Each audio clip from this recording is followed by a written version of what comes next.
teman-teman yang masih stay sampai hari ini, karena kan besok adalah hari terakhir ya dari rangkaian 2 minggu mini course kita. Nah, hari ini sesinya adalah Q&A and case study explanation. Jadi buat teman-teman yang kemarin sudah mengerjakan case study, itu harusnya sudah menerima key answer-nya itu di email di hari Senin kemarin.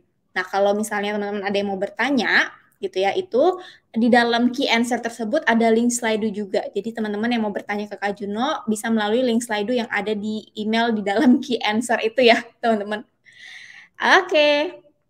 Nah, hari ini kita ketemu lagi sama Chef Juno. Jadi teman-teman nanti pertanyaan-pertanyaannya akan dijawab langsung oleh Chef Juno. Jadi siapa yang udah nggak sabar ketemu Chef hari ini, tenang ya teman-teman. Sabar. Sebelumnya aku mau menjelaskan dulu agenda kita malam hari ini ngapain aja sih. Jadi hari ini full terkait case study explanation. Dan juga nanti ada Q&A bersama Kak Juno. Jadi buat teman-teman sekali lagi yang sudah mendapatkan email key answer-nya bisa dicek di dalam key answer tersebut ada link Slido untuk teman-teman bertanya gitu ya. Sekali lagi di Slido teman-teman bisa cek. Jadi di dalam key answer-nya bisa diubek-ubek dicari mana nih link Slido-nya ya. Oke. Nah, langsung aja kayaknya kita masuk ke sesi case study explanation. Seperti yang aku mention tadi, hari ini adalah sesinya full terkait case study. Coba aku panggil dulu Chef Juno. Halo Chef. Halo Amanda, halo teman-teman. Chef itu di komen ada yang nanya, Chef Juno hari ini air putihnya segede apa? Yes, ini lagi ada indikatornya di atas 0,5 liter sedikit ya. Jadi sepertinya 0,7 mungkin. Terima kasih untuk pertanyaannya Raka. Itu teko nggak sih, Kak Jun? Ya, ini teko elektrik teman-teman. Iya, klik keranjang kuning ya abis ini ya. Kayak TikTok Shop ya dia. Iya, betul sekali. Mau nyamain Kak Jun ya. Oke. Yep. Kak Juno udah siap untuk share screen? Untuk Oke, kita aku share screen dulu ya. Indonesia hari ini. Busanya aman, Chef Juno, kata Gary. Aman. Aman. Ya, udah aman dah. Oke, aku coba share. Oke. Kurang penuh chat, iya lupa Riva. Kurang penuh. Oke, Kak Juno ini udah ke-share di aku. Silahkan Yes. Chef Jun dan enjoy ya, teman-teman. Yep. Thank you Amanda. Oke, nanti kita ketemu sama Linda lagi ya teman-teman. Ikut nyimak siapa tahu dapat ilmunya betul Halim. Buat teman-teman yang belum sempat ngerjain gak apa-apa banget. Minggu depan masih sama aku. Topiknya bakal beda. By the way, topiknya minggu depan itu simulasinya sama case study-nya adalah TikTok konten ya. Jadi teman-teman nanti kita belajarnya yang khusus buat TikTok gitu. Kalau yang minggu depan. Jadi kalau ada kesempatan buat minggu depan ikut, silahkan ikut lagi dan kerjain case study-nya. Teman-teman yang belum ngerjain case study minggu lalu, jangan khawatir. Malam ini akan aku run through sedikit lah ya. Kira-kira apa yang mau kita bahas malam ini dan kemudian nanti ada key answer.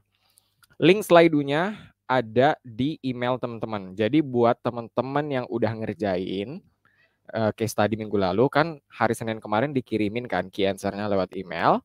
Nah, di emailnya itu ada link Slido buat bertanya karena link untuk bertanyanya hanya dikasih kesempatan buat teman-teman yang ngerjain aja. Jadi itu privilege buat yang ngerjain. Tapi kalau teman-teman yang belum sempat ngerjain, bukan berarti teman-teman tidak boleh ada di ruangan ini ya, masih boleh kok ya. Yang penting bisa belajar dan jangan khawatir minggu depan atau minggu-minggu selanjutnya kita masih ketemu lagi kok. Jadi kalau mau nanya-nanya lagi ya boleh banget. Jadi nggak mesti yang teman-teman harus batch ini baru boleh nanya. Jadi harus jadi as long teman-teman hadir ya boleh-boleh aja. Oke. Apalagi nih nggak bawa galon. Cep, nggak dong. Berat. Oke, kita bahas dulu sedikit teman-teman. Sebelum kita masuk ke answer-nya, kita bahas sedikit dulu kemarin kita ngerjain apa sih Kak, untuk mengingat-ingat lah ya sedikit. Jadi kita kemarin itu disuruh untuk bikin target audience. Di case pertama itu kita disuruh bikin target audience karena seolah-olah nih kita membayangkan bahwa kita sedang meluncurkan bisnis dalam waktu dekat di bidang clothing atau pakaian lah ya bahasa Indonesianya. Dan kita mau persiapkan nih teman-teman konten sosial medianya gitu ya. Jadi kita seperti yang aku simulasiin hari Rabu kemarin, hari Rabu minggu lalu maksudnya, bahwa pertama yang harus kita perhatiin kalau kita mau buat konten adalah target audiensnya dong, benar nggak ya? Pasti ingat. Jadi tujuan utamanya untuk memperkenalkan bisnis baru kita ini ke potential customer. Oke, di sini ada suruhannya, suruhan. Oke, terus kemudian di sini ada case 2. Case 2 itu kita disuruh atau diminta untuk merencanakan pendistribusian konten ke platform bisnis. Jadi gini, kita udah tahu target audiensnya, kemudian kita udah bisa bikin kontennya, terus kemudian kita juga diminta untuk bagaimana cara kita distribusinya, which is dalam bentuk caption atau misalnya dalam bentuk kalender atau planningnya gitu teman-teman. Seperti yang dilakukan oleh teman-teman sosial media spesialis di dunia kerja gitu. Jadi ini kurang lebih yang di case study ini adalah apa yang teman-teman sosial media spesialis kerjakan gitu ya teman-teman ya. Oke, jadi kita masuk ke kunci jawabannya.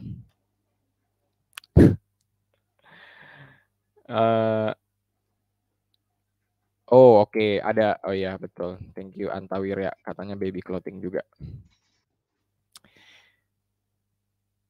Iya, terima kasih sudah menotis rambut saya ya.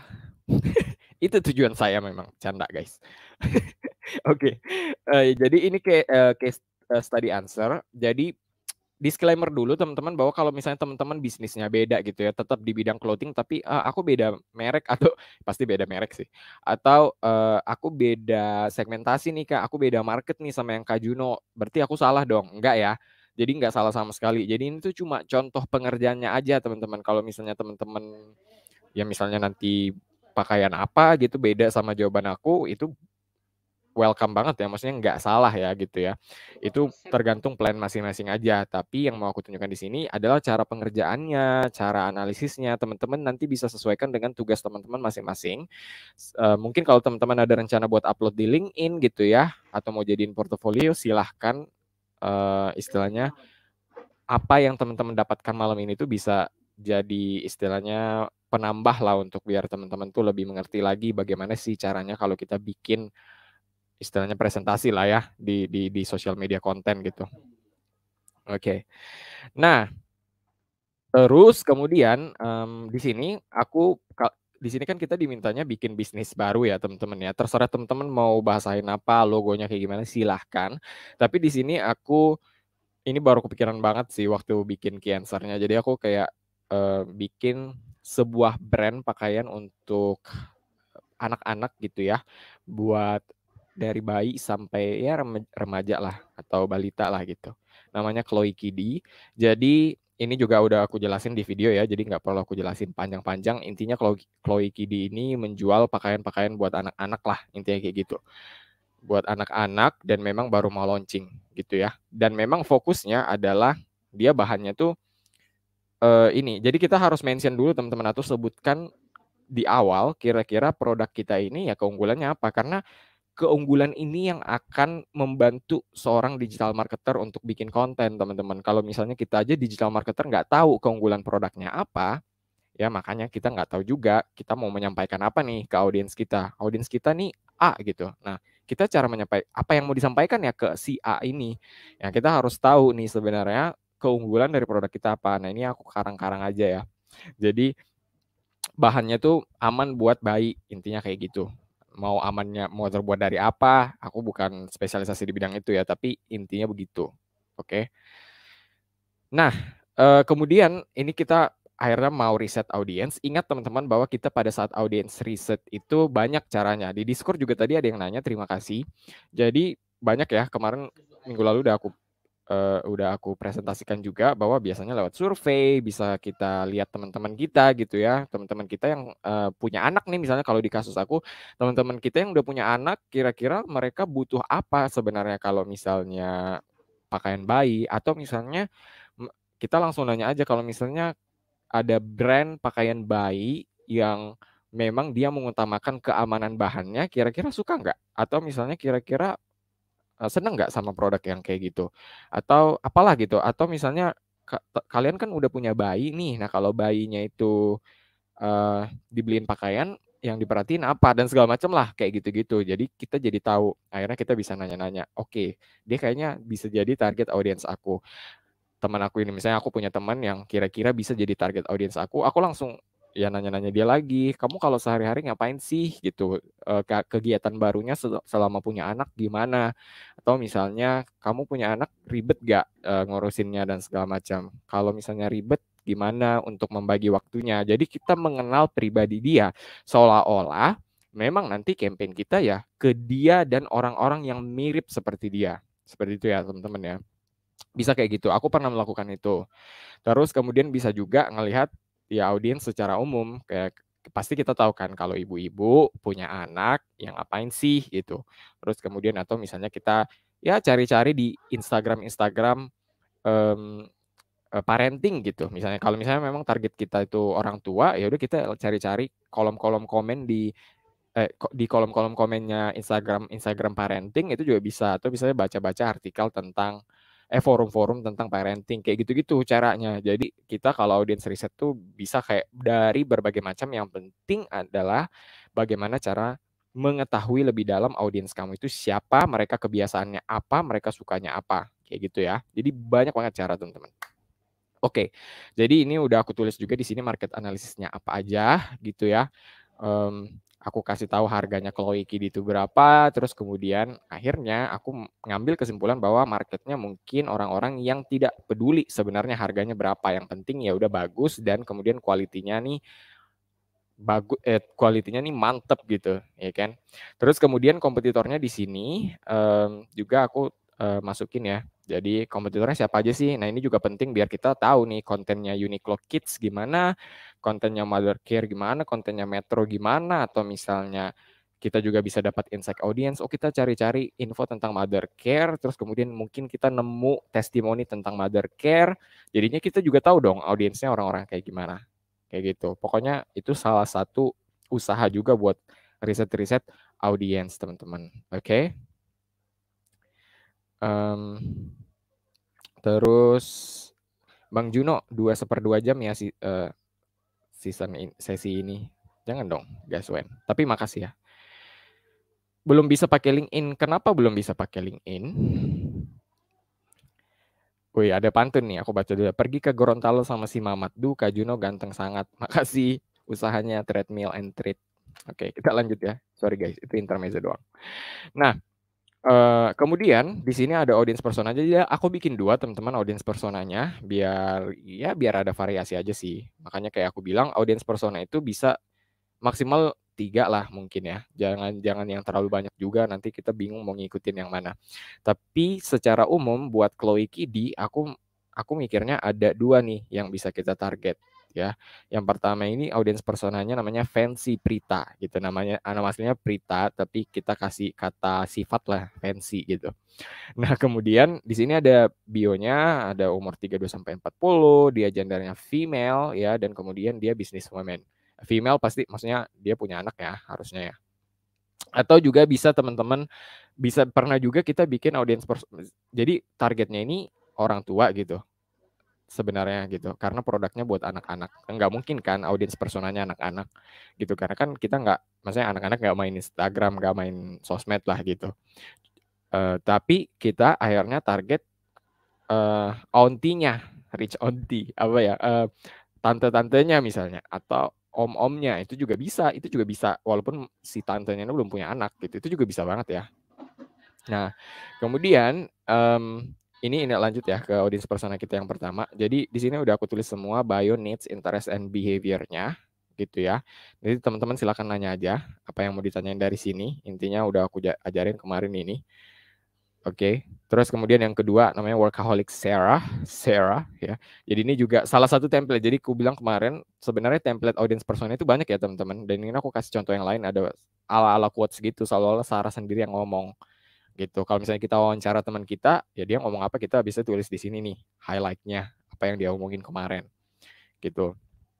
Jadi di sini aku yang Sarah itu yang kayak lagi hamil gitu. Kalau yang tadi yang udah punya anak mungkin, terus kemudian dia sibuk, ya Prita ini.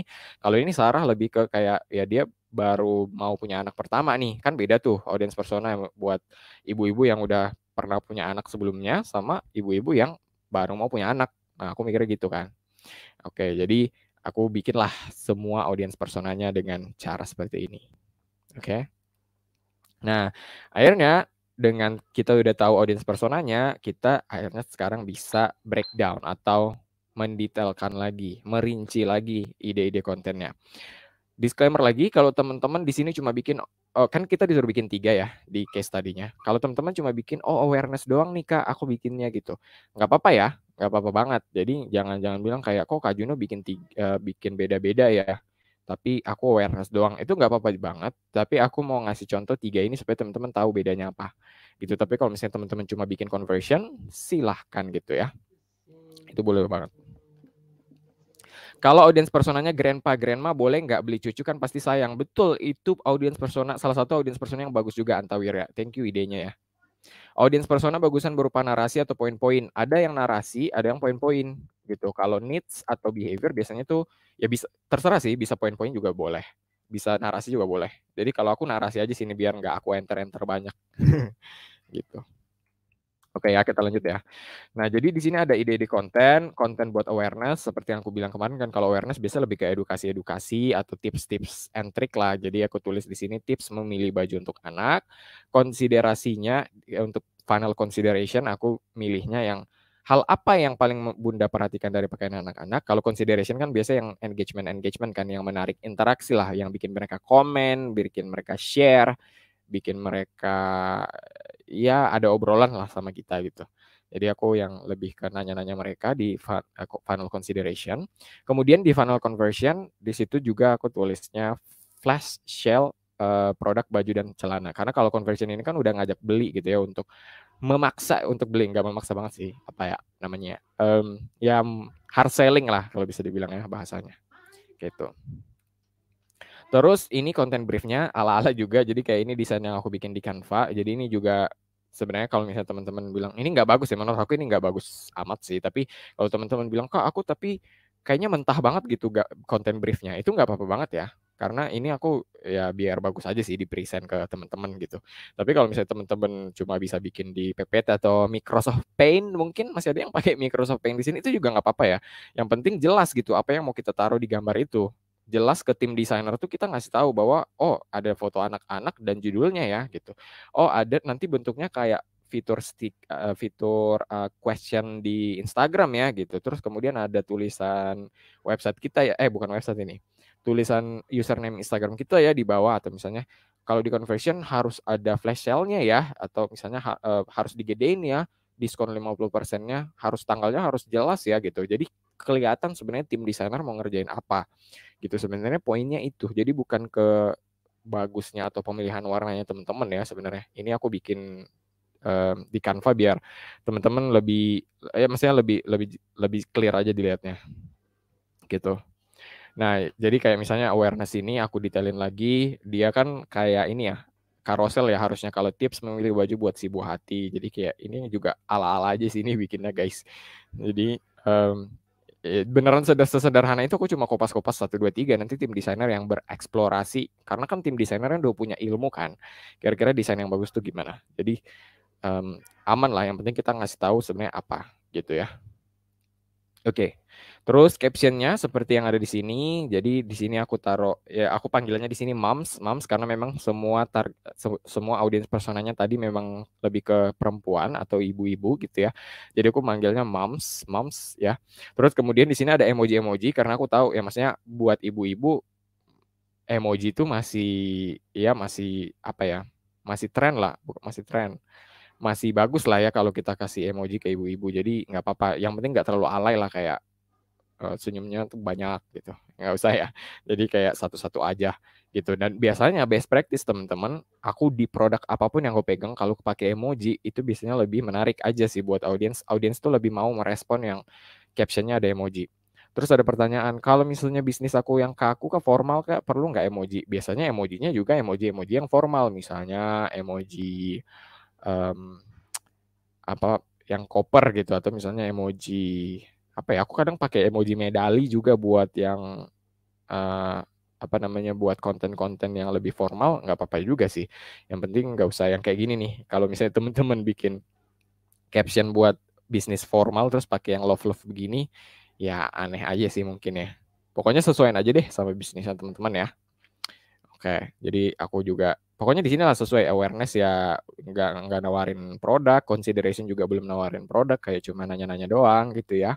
Komen di bawah yuk gitu. Terus kemudian conversion baru kayak ngingetin bahwa ada promo, ada flash sale gitu. Oke. Nah, ini part terakhir bikin konten kalender ya. Bikin konten kalender, jadi yang udah aku ajarin juga kemarin, plannable, jadi aku post di tanggal 11, 12, dan 14 ya. Teman-teman udah tau lah ya ini bikin di plannable gimana. Gitu, jadi tinggal di input supaya kita, ini kalau kontennya cuma 3 ya. Jadi kalau kontennya penuh nih 1 bulan, jadi kita bisa lihat kan, ih kosong lagi tanggal 13, apa ya kita mengisi tanggal 13 ya gitu. Ih tanggal 17 Agustus kan itu kemerdekaan, kok nggak ada suasana kemerdekaan ya di bawah sini. Nah itu tujuannya kenapa kita bikin konten kalender teman-teman. Supaya bisa lihat secara umum gitu loh, apa sebulan itu yang mau kita posting. Jadi kalau misalnya ada yang kurang, bisa langsung di notice atau bisa langsung ketahuan gitu kalau ada yang kurang, karena kita udah tahu ke depannya mau gimana. Kalau beda kalau misalnya kita cuma di pikiran aja teman. Kalau di pikiran doang kan kayak kadang ya sebenarnya kita nggak kepikiran gitu bahwa apa yang masih kurang gitu. Hanya itu plannable. Jadi itu aja kalau case study-nya, jadi semudah itu adik-adik Kajil. Jadi nggak yang ini ya, maksudnya sederhana aja, makanya kita juga buat sederhana karena kemarin waktunya memang cuma seminggu. Jadi sederhana aja, silakan diperbaiki jawaban teman-teman. Buat yang belum ngerjain juga nggak apa-apa, kalau mau posting jawaban yang kemarin silahkan. Ya yang penting sesuaiin dengan ide teman-teman. Kalau ada ide yang lebih bagus dari Kak Juno, itu welcome banget ya. Jadi silahkan dibuat jadi portofolio karena itu yang akan menguntungkan teman-teman di mata recruiter gitu. Oke. Oke, karena sudah kita bahas, mungkin kita balik lah, gede banget. Kita mungkin manggil Amanda kali ya, biar kita Q&A. Q&A boleh. Ini waktu Q&A-nya panjang banget, jadi teman-teman yang mau ini luar biasa ya, Kak Juno menyempatkan waktunya untuk Q&A ya Kak malam hari ini. Lebih banyak di Q&A. Jadi sebentar, aku share dulu. Nah, sebelum kita masuk ke sesi Q&A, aku mau ada review update sedikit, tapi Kak Juno di sini aja. Karena aku cuma mau menginfokan karena full stack digital marketing program di bulan ini di tanggal 29 Agustus lebih tepatnya itu akan dimulai Oh wow, berapa orang tuh? Banyak. Notice rambut kita beda daripada biasanya. Oh iya betul. Ini aman. Notice rambut apa namanya udah diem ternyata ketahuan juga. Kalau Kak banget aku di notice gitu ya. Ketahuan. Kak Jun, ini udah 23 pertanyaan. Wow, banyak. Luar biasa. Oke, nanti teman-teman yang mungkin masih tadi baru habis dengar penjelasannya Kak Juno, terus misalnya baru kepikiran mau nanya apa, boleh langsung cek email yang key answer-nya kemarin. Di dalam key answer tersebut ada link slide untuk bertanya. Jadi jangan lupa ya, ini seperti teman-teman yang lain, kalau menemukan pertanyaan yang mewakili pertanyaan dari teman-teman semua, jangan lupa kasih jempolnya ya, biar kita bisa jawab lebih cepat dan apa maksudnya jadi top questions dan kita bisa jawab lebih cepat. Bukan begitu Kak Juno? Ya, betul sekali Amanda. Oke, langsung aja nih. Kita ke pertanyaan pertama dari Kai. Halo Kak Juno, dilihat dari key answer kakak kan ada audience research. Sementara case tadi ini bukan real. Nah, cara buat audience research-nya gimana tuh Kak? Oke, thank you. Bagus nih pertanyaan Kai. Kai EXO. Ini di batch lalu juga ada Kai EXO ya guys. Jadi IXO. Oke, intermezzo sedikit. Nah, jadi ya benar ini bukan real dan to be honest juga waktu aku beberapa tugas kita di Revoyu itu ada yang mock up juga bentuknya. Jadi ada yang real practice ya. Kalau 3 bulan pertama itu ada real practice, tapi ada juga yang kayak gini, cuma berupa case study karena ada beberapa tugas yang nggak mungkin dikerjain dalam waktu 1 minggu doang gitu. Atau misalnya kalau kita nggak punya brand, tapi kalau di full program kan kita punya brand sendiri ya, kayak misalnya tadi Chloe Kidi itu tuh misalnya brand kita satu kelompok terus kita analisis sampai akhir 3 bulan itu. Nah itu yang portofolionya aku masukin sebenarnya di waktu aku daftar di Ruang Guru. Dan itu tetap keterima ya. Itu sebenarnya menjawab pertanyaan. Ada beberapa kekhawatiran juga sih itu di Discord biasanya kayak, Kak kalau misalnya mock up gitu, real bisnisnya nggak real, emang tetap dihitung portofolio ya? Emang caranya gimana dan segala macam. Nah ini aku spill sedikit kenapa masih berlaku lah ya, masih legit lah ya kalau misal walaupun mock up gitu, bukan real seperti pertanyaannya Kai gitu. Nah, caranya udah aku sampaikan juga di awal beberapa tadi bahwa memang misalnya kita udah tahu industrinya apa nih. Misalnya tadi kan industrinya pakaian buat anak-anak gitu. Akhirnya kita nyari forum-forum anak-anak. Selalu kayak gitu. Ini sama halnya Kai kalau misalnya kita baru mendirikan bisnis itu. Kan kita belum ada existing audience-nya gitu ya. Terus kemudian kita juga istilahnya nggak yang apa ya, nggak ngejalanin benar-benar lah gitu. Tapi walaupun bisnisnya bukan real, kalau teman-teman mau portofolionya itu bagus, memang harus niat tetap kayak gitu. Misalnya dulu aku full program, aku spill dikit di full program dulu aku ngapain. Aku beneran bikin Google Form kayak bikin kuesioner kalau teman-teman skripsi gitu ya. Aku bikin Google Form, and then Google Formnya itu aku sebar dan mereka isi sesuai dengan bisnis yang aku bikin waktu di full program. Jadi akhirnya dapat tuh orang-orang tuh butuh apa sih, butuh apa kalau kalau ada bisnis ini mereka tertarik gak dan segala macam. Jadi gitulah teman-teman. Kita walaupun ini nggak real tapi tetap harus niat ya, bisa tadi bikin kuesioner. Dua, tanya teman yang kira-kira dia pakai brandnya. Misalnya ya kayak tadi kalau misalnya kasus aku adalah kalau kasus aku kan memang lebih ke baju anak-anak ya, berarti nanyanya ke orang-orang yang udah punya anak nih misalnya. Ya udah tanya-tanyain aja kira-kira gimana, itu audiens risetnya gitu. Jadi nggak perlu yang gimana-gimana banget teman-teman, nggak perlu yang kayak harus ada struktur penelitian gimana, nggak usah ya sebenarnya. Yang penting tahu marketnya gimana. Jadi intinya gitu sih. Jadi walaupun bukan real tapi audience research-nya ya harus berlatih juga, dan itu juga nambah skill teman-teman kan. Kalau teman-teman bisa naruh di CV, iya aku pernah audience riset, aku beneran ngelakuin ini dan segala macam, itu bakal jadi nilai tambah banget buat teman-teman. Gitu deh, Kai dan teman-teman 16 yang lain yang like. Oke, thank you Kak Juno. Ini di komen ada yang nanya Kak Dira, mockup itu apa ya Kak? Apa? Mock up itu apa? Oh, Dira bilang mock up itu apa? Mock up itu project tapi nggak beneran ada project, maksudnya bisnisnya tuh nggak ada sebenarnya gitu. Jadi mock up atau mock up itu juga bisa kayak misalnya kamu nggak posting kontennya tapi kamu bikin mock up seolah-olah itu diposting kayak gitu. Jadi kayak ada template-nya dan segala macam. Kayak Intinya gitu sampel ya dia. ya Kak. Ya, sampel yes yes. Oke, kita ke pertanyaan selanjutnya dari Maya. Yang harus dilihat saat menentukan kompetitor or current players apa ya Kak? Oke, mantap pertanyaan Maya. Ya, kalau Maya ingat, tadi kan memang aku di awal pertama itu ya riset marketnya dulu, maksudnya market secara umumnya lah ya, misalnya oh ibu-ibu atau misalnya oh kalau dilihat dari harganya, kayaknya orang-orang yang high class deh yang akan beli misalnya kayak gitu. Nah, itu akhirnya dilihat kalau misalnya dari harga kita aja range-nya atau range itu apa ya? Hmm, eh, rentang Jarak. harganya tuh ya rentang harganya tuh kayak let's say 500.000 ke atas ya, berarti kita cari brand-brand fashion um, yang harganya juga 500.000 ke atas kayak gitu, as simple as that sebenarnya. Jadi nggak ada teknik khusus juga. Kenapa aku tulis di situ competitors or current players, karena takutnya teman-teman kayak misalnya aku baru mulai banget nih bikin bajunya tapi maksud aku bandingin diri aku dengan Zara atau misalnya dengan Happy Puppies misalnya, itu mungkin teman-teman jadi terlalu muluk-muluk. Tapi makanya aku tulisnya current players supaya teman-teman kayak di industri itu yang target marketnya sama, yang harganya sama, yang jual barangnya sama, siapa sih yang udah duluan. Intinya kayak gitu, cuma ngeliat-liatin doang. Jadi dari harga, dari target market, dan dari barangnya jual yang barang-barang yang sama lah, intinya kayak gitu Maya. Oke, semoga menjawab ya Maya dan 8 teman-teman yang lainnya. Pertanyaan selanjutnya dari, oh ini ada berurutan nih Kak, dari Boleh bagus nih. 1, 2. Yang pertama, halo Kak, sekarang aku sedang membangun fashion brand yang memiliki value tentang authenticity and the deep purpose behind it. Yang kedua, apakah ada tips supaya konten yang dibuat bukan hanya menarik, melainkan pesan yang dalam ini juga bisa dirasakan dengan audiens? Yes, thank you pertanyaan Da.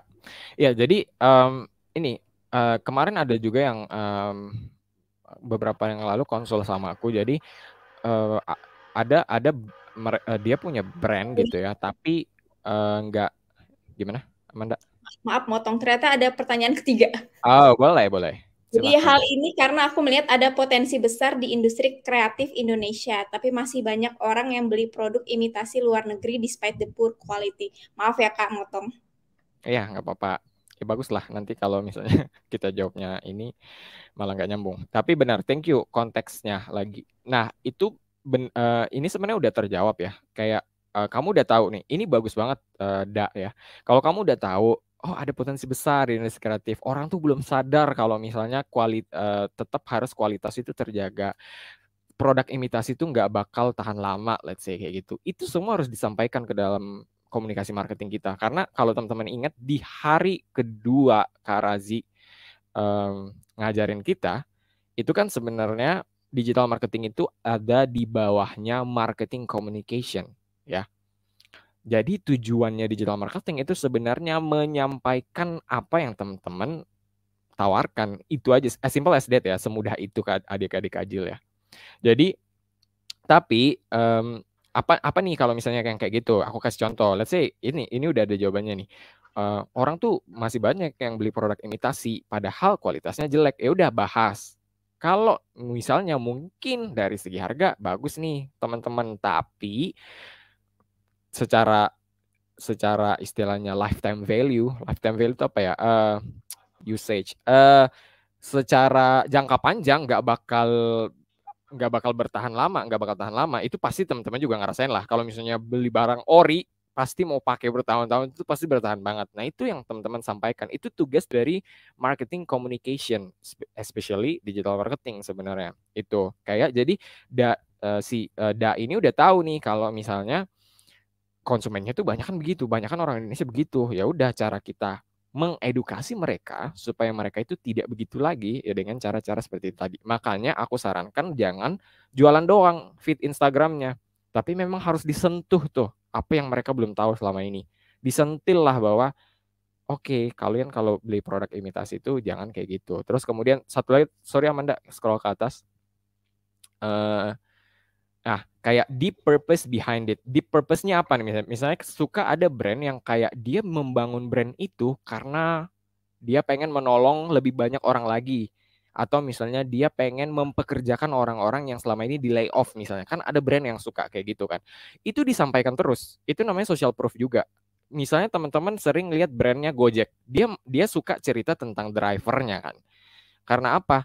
Mereka pengen tahu bahwa kalau kamu pesan GoFood, it's not like kamu hanya dapat makanan, tapi kamu membantu orang-orang yang cari menggantungkan kehidupannya di ojek online ini gitu. Jadi lebih ke kayak gitu. Itu harus disampaikan biar biar audiensnya itu tahu bahwa ya teman-teman mendirikan bisnis itu nggak cuma buat dapat cuan. Yes, dapat cuan itu kita nggak bohong, pasti itu jadi tujuan utamanya.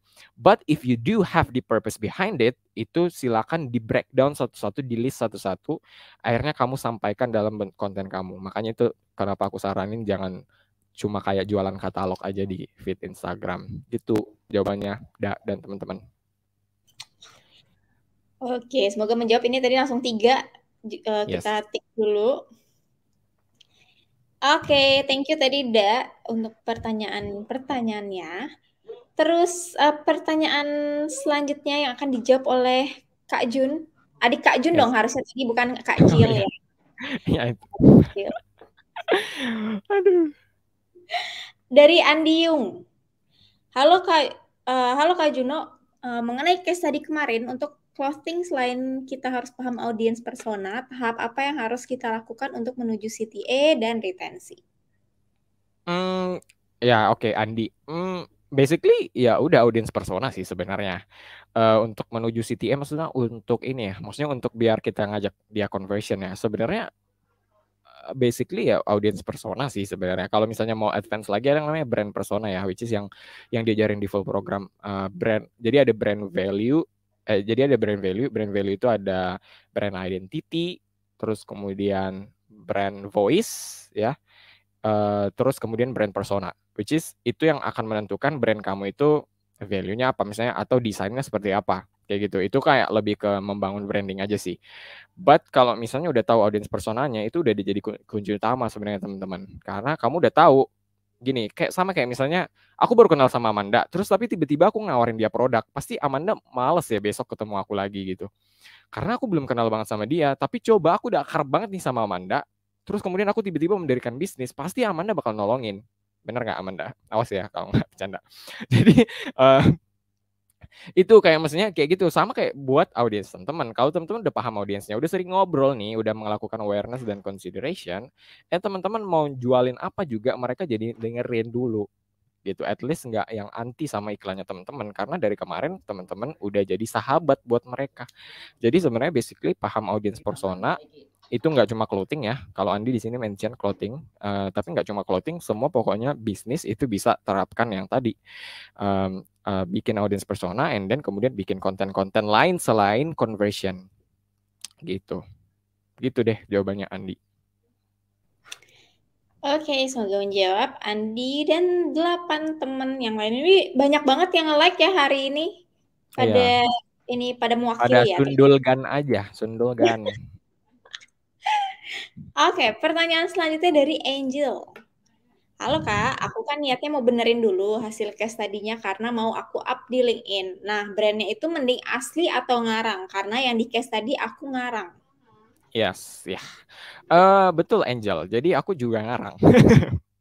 Dan apa namanya nggak apa-apa Angel. Jadi mau ngarang pun tapi kalau Angel beneran mengerjakan sepenuh hati ya, pokoknya kelihatan kok guys kalau kita mengerjakan sepenuh hati tuh akan sampai ke hati yang lain ya. Kalau aku prinsipnya gitu. Jadi walaupun nggak asli gitu, kalau mau asli silahkan juga Angel, silahkan. Siapa tahu mau istilahnya biar lebih kebayang aja sih kak audiensnya, boleh-boleh juga. Tapi kalau ngarang juga nggak apa-apa banget. Jadi kan teman-teman juga sekalian belajar membangun brand itu harus apa sih yang diperhatiin gitu sih Angel. Jadi kalau aku no preference sih, bisa dua-duanya juga Angel. Oke. Next question. Thank you Angel buat pertanyaannya. Dari Rani. Halo Kak, oh dia ada 2 juga. 1, 2. Coba kita scroll dulu. Oh, Boleh. 2, cuma 2. Halo Kak, bagaimana kaitan antara brand essence, brand personality dengan audience persona? Di antara ketiga poin tersebut, manakah yang perlu diutamakan ketika mengembangkan digital marketing sebuah brand? Thank you in advance. Yes, oke. Bagus nih pertanyaannya Rani. Dan ini yang menurut aku memang perlu kita luruskan mindsetnya dulu ketika kita masuk ke dunia marketing, teman-teman. Not only digital, but semua marketing. Kalau misalnya teman-teman dulu jurusannya bukan marketing, sama kayak aku dulu lah ya. Aku kan dulu akuntansi, bukan marketing lah. Tapi kalau menurut aku ya, sebagai orang yang newbie juga di marketing, aku akhirnya discover, dan maksudnya dengan pengalaman aku di Revoyu, and then pengalaman aku di Ruang Guru, aku jadinya tahu bahwa sebenarnya hal utama kalau kita mau jadi marketer yang mantep itu adalah pasti market. Jadi udah ada nih katanya marketing, berarti kan ada kata market tuh di situ. Marketnya yang harus diperhatiin, teman-teman. Kalau kita bikin sebuah produk, nggak cuma market yang harus diperhatiin, banyak gitu ya. Tapi kalau marketing, sebenarnya yang paling harus diprioritaskan adalah market.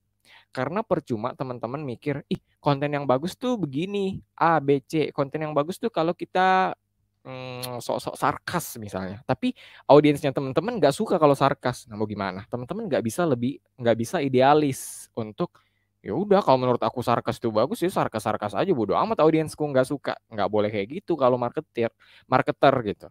Jadi tetap harus lihat audiensnya. Kalau Rani nanya yang mana yang harus diutamakan, pasti audiens persona dulu gitu. Pasti audiens persona dulu. Tapi bukan berarti yang lain tidak penting karena audiens persona ini yang akhirnya membantu kita tahu yang namanya brand essence, brand personality. Jadi brand essence dan brand personality ini buat teman-teman yang mungkin belum tahu ya. Jadi ini lebih ke kayak kita mau cara ngomongnya gimana gitu kan. Misalnya teman-teman audiens personanya tadi Prita sama lupa aku namanya siapa. Prita let's say. Akhirnya kita tahu Prita itu orangnya kayak gitu. Jadi kalau misalnya kamu ngomong sama Prita, itu bahasanya gimana? Cara ngomongnya gimana? Karena misalnya aku ngomong sama Amanda, pasti beda sama aku ngomong sama bos aku di kantor gitu. Pasti kan beda tuh. Jadi ketika udah tahu teman-teman audiens personanya siapa, marketnya siapa, usianya berapa, dia ngapain aja, segala macam. Akhirnya teman-teman tahu cara komunikasinya gimana. Kan pasti gitu. Makanya brand personality-nya bisa kebentuk dari sana. Jadi itu kaitannya ya kalau ditanya yang nomor satu. Jadi tadi jawabannya yang jadi aku jawab yang nomor 2 dulu tadi. Nomor 2 itu yang diutamakan itu pasti marketnya dulu. Itu semua kalau kita mau jadi marketer pasti marketnya dulu yang harus dikenali.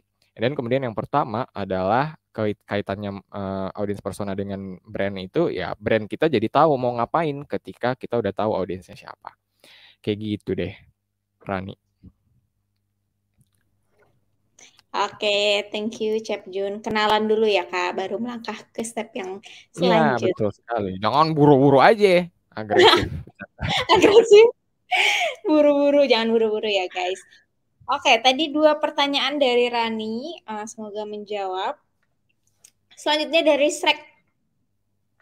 Hai Kak, tools dan software apa yang bagus untuk menjalankan sosmed marketing? Cara mengatasi kebuntuan mikirin konten gimana Kak biasanya? Source-nya itu kemana? Thanks. Oke, thank you, Srek. Untuk menjalankan sosmed marketing. Oke, kebuntuan mikirin konten ini juga banyak banget ditanya. By the way, ini kemarin juga sempat dijawab ya sama Kak siapa namanya? Amanda, sorry aku lupa. Yang dari Bang Jago. Kak Mbak Indah. Mbak Indah. Oke, udah dijawab juga sama Mbak Indah kemarin dan itu bagus banget jawaban Mbak Indah. Pokoknya semakin banyak referensi yang kita punya, pasti kebuntuan itu akan jarang ditemuin. Percayalah, gitu. Makanya ini juga banyak ya yang suka nanya biasanya di hari-hari awal mini course nih Amanda, suka banyak yang nanya, Kak, kalau misalnya aku nggak punya sosmed sama sekali, bisa nggak aku jadi digital marketer? Bisa, yes. Tapi kalau kamu punya sosmed, itu akan membantu kamu nyari ide itu sebenarnya. Jadi usahakan, misalnya teman-teman tuh kan ada ya kita dari siapa di sini yang suka bilang, sosmed itu kan toksik Kak. Jadi aku suka detox, aku deaktif gitu. Aku hapus foto profil atau aku archive semua postingan. Itu nggak apa-apa ya, itu sebenarnya nggak apa-apa gitu ya. Cuma sebenarnya kalau kita udah jadi marketer, cara pandang kita terhadap sosial media itu bukan lagi sosial media yang memakan kita, memakan waktu kita, tapi sosial media itu jadi kesempatan buat kita untuk marketing gitu sebenarnya. Harusnya mindsetnya udah diubah kayak gitu. Nah akhirnya supaya kita nggak buntu, semakin lama kita scrolling Instagram, jangan lama-lama banget sih, karena pasti ada tahap capek kali ya, tahap idenya tuh jadi kebanyakan, too much information, akhirnya nggak punya ide. Tapi selalu kalau sosmed spesialis, aku aja performance marketing, karena aku performance marketing teman-teman. Tapi aku itu juga wajib banget punya waktu untuk scrolling sosmed sebenarnya kalau di digital marketing. Karena kita harus tahu ide orang tuh kayak gimana. Misalnya teman-teman nih, mau bikin konten. Teman-teman cuma tahu si Kok Bagi Dua itu lagi bagus sekarang. Tapi teman-teman nggak tahu penerapannya gimana. Ya itu karena teman-teman nggak pernah lihat konten-konten si Kok Bagi Dua itu apa aja variasinya. Gitu kan jadi kayak nggak ada ide. Makanya Mbak Indah juga kemarin jawab dan aku setuju banget. Semakin banyak referensi yang kita punya, itu akan semakin menghindarkan kita dari kebuntuan itu. Gitu. Jadi source-nya kemana? Kalau teman-teman deh yang cewek-cewek juga biasa cari di Pinterest. Karena ada yang kayak gitu. Terus kemudian banyaklah source di internet yang bisa kita pakai untuk cari-cari ide sebenarnya. Jadi jangan takut. Nanti kan ada juga yang takut kayak aku takut cari referensi, takutnya jadi aku plagiat. Enggak kok.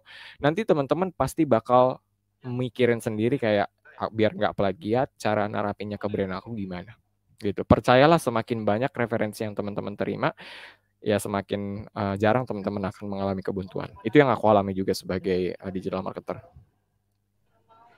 Setuju banget sih, karena kan di sosmed itu orang-orangnya tuh kreatif banget ya Kak. Apalagi mungkin yang orang-orang TikTok, apalagi di TikTok kalau nggak kreatif mungkin likes-nya nggak banyak gitu kan. Yes. Jadi hal-hal yang kayak gitu itu bisa jadi inspirasi, betul kata Kak Juno tadi, kalau misalnya nggak selamanya kita ngikutin orang itu plagiat, tapi kan setiap tujuan atau setiap tujuan kita bikin konten itu kan beda-beda ya. Mungkin dia tujuannya untuk apa, kita untuk apa. Itu nanti kan kita akan ngaitin sama apa yang kita kerjakan saat itu. Bener nggak Kak Jun? Sotoy lagi Amanda. Iya, enggak kok. Benar kok Amanda. Benar-benar aku setuju. Jadi aku Pinterest. Oh iya, kalau Amanda dari Pinterest ya? Aku suka lihat di Pinterest. Iya, karena ya itu sih maksudnya jiwa kreatif itu mungkin ada ya orang memang bakatnya jadi kreatif, tapi menurut aku kreativitas itu bisa diasah sih. Karena nggak ada orang yang lahir jadi bayi terus tiba-tiba jadi orang kreatif. Itu kayak kayak most unlikely aja sih. Jadi aku mikir kayak semua orang bisa jadi kreatif as long dia punya referensi dan mau ngelatih sebenarnya Shrek dan teman-teman yang lain. Mm-mm. Dari referensi orang pun kita bisa kalau Yes. kita tiba-tiba kepikiran bisa di-tweak lagi ya Kak Mm-mm, kontennya mm-mm. jadi Iya, nggak ngikutin banget betul. jadinya. Fun fact, aku tuh punya di Instagram sendiri. Kan di Instagram itu kita bisa bookmark post kan dan bisa di Ya, folderin gitu. Aku punya folder sendiri untuk ini konten buat referensi konten. Uh-uh, luar buat biasa. referensi. Jadi aku tinggal lihat itu. Mulailah kayak gitu teman-teman kalau mau shifting karir ke digital marketing, mulailah kayak gitu sekarang. Intinya kalau ada ads atau apapun jangan di skip ya Kak ya. Nah, itu aku juga sering bilang tuh Amanda. Iya, Betul. itu aku mengutip Kak Yuno. Yes. Masih ingat. Oke, semoga menjawab tadi Strike. Pertanyaan selanjutnya dari fans Cap Juno. Nih, luar biasa. Weh, akhirnya ada. Ini bukan aku yang nanya sendiri ya, guys. Ini mah nanya sendiri. Canda. Saya sendiri. Enggak ya, teman-teman. Coba ada yang mau ngaku di komen siapa nih fans Cap Juno. Biar nggak dikira nanya sendiri ya. Oke, pertanyaannya nih. Kalau kita brandnya macam baju thrift gitu gimana Kak? Tadi yang Kakak contohin adalah brand baju yang baru. Sedangkan kalau bekas gimana ya? Apakah ada poin yang beda? Yes, apakah ada poin yang beda? Sebenarnya teman-teman pasti ada yang beda gitu. Kalau misalnya thrifting ya yang sering aku lihat. Nah, ini berhubungan sama pertanyaan sebelumnya nih Amanda. Ini baru aku baca loh pertanyaannya tapi aku udah kepikiran. Karena aku sering lihat referensi-referensi brand yang jual baju thrifting. Nah, biasanya mereka itu banyakkan ngasih edukasi kalau baju thrifting harusnya diapain dulu kalau kamu baru beli.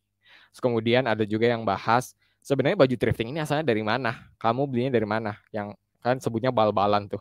Bal-balan ini kamu dapat dari negara mana nih? Gitu. Kayak jadi dikasih edukasi-edukasi gitu biar mereka juga tahu di balik itu nggak sembarangan. Terus kemudian kamu let's say bandingin semua kayak oh di brand thrifting kita ada beberapa merek sebenarnya yang udah dikenal di masyarakat gitu dan masih bagus. Misalnya kamu tulis di situ, oh kita ada loh satu bal itu Uniqlo semua isinya, let's say ya, itu contoh aja karena aku nggak punya bisnisnya. Terus apalagi banyak lah gitu. Jadi poin yang beda ya pasti poin yang beda yang di highlight karena kita jual baju yang nggak baru. Jadi kita juga kasih edukasi ke orang-orang bahwa sebenarnya walaupun nggak baru tapi masih bagus, ya itu kamu bisa menghemat duit misalnya. Yang penting kamu istilahnya cuci dulu deh, jangan langsung pakai gitu misalnya. Atau misalnya ya tips untuk mencari baju thrifting yang bagus misalnya. Kemudian rekomendasi baju thrifting minggu ini misalnya. Dan segala macam. Jadi lebih ke ngasih edukasi ke orang bahwa baju thrifting itu tetap oke walaupun istilahnya baju bekas lah kalau dibilang. Gitu. Oke, semoga menjawab ya tadi untuk fans Cap Juno. Banyak nih ya fans Cap Juno, jadi boleh ya ngaku ya di komen siapa yang nanya. Aku buat akun YouTube dulu biar aku bisa jawab sendiri gimana. Niat bang. Niat bang. Taunya ada yang ngomong aku ternyata Juni atau tim lead. Ya, ini aku tadi sambil jawab itu sambil bikin akun YouTube baru. Baik. Oke, pertanyaan selanjutnya dari N. Halo Kak, mau tanya ini kan aku pakai brandnya Ngawur, tapi ada audience research. Nah, apa itu kita harus research atau bisa kira-kira aja ya Kak? Oke, ya thank you pertanyaannya. And ini juga tadi udah sempat aku jawab ya. Tadi kalau yang pertanyaan sebelumnya dia lebih ke kayak gimana cara risetnya. Ini kayak kalau misalnya aku kira-kira aja nih Kak, bisa nggak? Bisa banget gitu. Bisa banget kayak sesuai ilmu kamu aja N gitu. Jadi nggak apa-apa banget. Tapi kalau kamu bisa riset benerannya nggak perlu yang wawancara orang ya. Tapi beneran yang kayak ya cuma cari-cari di forum misalnya orang-orang yang beli baju kamu tuh orangnya bisa kayak gimana? Atau dari kolom komennya kompetitor kamu. Ya, seperti yang aku bilang tadi, itu juga bisa lihat orang-orang kayak gimana. Gitu deh, and jawabannya simpel ya, tapi present tense. Simple present tense. Oke, lanjut. Keren banget. Kita hari ini. Iya. Oke, semoga menjawab ini N. Pertanyaan ini ada 2 pertanyaan dari Nashwa ya, apa Nashwa Alfianda. Jadi mungkin yang pertama dulu nih, kemarin kan kita bikin audience persona sama contoh konten yang cocok buat audience kita. Kalau aku Mm-mm. lihat itu kayak content writing atau making untuk brand kita. Apakah content writing juga merupakan ini copywriting atau content writing ya? Ya. Juga merupakan salah satu job desk dari digital marketer atau gimana ya, Kak? Yes, oke. Thank you pertanyaan Nasiwa, ini bagus banget. Jadi sebenarnya content making itu salah satu job desk dari social media spesialis, itu pasti. Karena ya kalau kamu jadi social media spesialis, ya kerjaan kamu adalah gimana caranya kamu menguasai perkontenan duniawi ya. Jadi kamu ya harus bisa bikin konten, itu kayak gitu kan. Ya. Terus tapi kemudian kalau mau bilang content writing atau content marketing, kita sebutnya content marketing ya. Itu salah satu spesialisasi dalam digital marketing sebenarnya teman-teman. Fun fact, itu dia diajarin 1 minggu content writing, khusus benar-benar kita bikin konten di full program. Itu beneran diajarin bikin konten. Kayak jujur ya, Juno tuh lemah banget teman-teman kalau disuruh bikin konten. Makanya Kak Juno nggak ngambil spesialisasi itu. Cuma aku kayak mikir semua orang akhirnya bisa bikin konten kan, karena memang harus dipelajari. Dari digital marketer nggak bakal lepas dari konten. Jadi at least kamu bisa bikin, nah itu udah bakal membantu kamu banget. Nah, untuk jawaban dari pertanyaan dari Nasiwa, betul itu dari salah satu job desk dari digital marketer, tapi spesialisasinya content marketing. Nah, kalau misalnya Kak Juno nih, Kak Juno kan sekarang posisinya adalah namanya performance marketing, teman-teman. Kalau di Ruang Guru itu jabatan aku namanya performance marketer. Nah, performance marketer itu harus punya skill content marketing nggak, atau content writing nggak? Kalau punya bagus, tapi kalau nggak punya pun nggak, karena job deskku nggak ada content marketing gitu teman-teman. Jadi gini, ini yang sering jadi miskonsepsi juga ya. Kalau digital marketing itu buka lowongan, itu biasanya ada spesifikasinya lagi teman-teman. Bukan yang kayak semua dari ads sampai content marketing, sampai copywriting, sampai email marketing kamu urusin. Enggak, itu tuh beneran kayak ada spesialisasinya pasti. Coba dibaca lagi aja job desk-nya apa. Kalau aku job desk-nya nggak ada content marketing teman-teman, karena aku memang nggak bikin konten. Kalau jadi performance marketing itu beneran analisis data, terus bikin campaign, reporting pakai data, and then kemudian ya buat analisis dan segala macam. Aku lebih ke kayak gitu kan. Yang penting iklannya ada nih. Tapi ya ada spesialisasi lain yang namanya content marketing. Kalau teman-teman lihat itu yang suka nulis blog, yang atau bikin skrip videonya, itu kan suka ada brand yang bikin short movie, terus kemudian skripnya itu dibikin sama content marketing. Atau misalnya orang-orang teman-teman yang kerja di istilahnya yang kerjanya itu ya bikin konten untuk supaya bisa disebar ke media, itu juga masuk digital marketing, tapi spesialisasinya content marketing. Begitulah Nasiwa. Semoga nggak berputar-putar ya jawabannya itu. Mantap, semoga menjawab ya Nashiwa. Selanjutnya dari Juno Lisius nih, Kak. Jadi Bentar, Amanda. Ya, Ini Julianto lagi nanya nih. Tapi sering lihat loker job desk-nya seabrek-abrek. Ini kayaknya dari minggu lalu ya aku jawab ini di Discord. Maksudnya nggak apa-apa ya kalau teman-teman nggak notice. Tapi maksud aku ternyata banyak yang nanya Amanda soal kayak kok lowongan tuh banyak banget ya yang seabrek-abrek banget. Bisa aku pastikan sebenarnya itu nggak ideal ya teman-teman.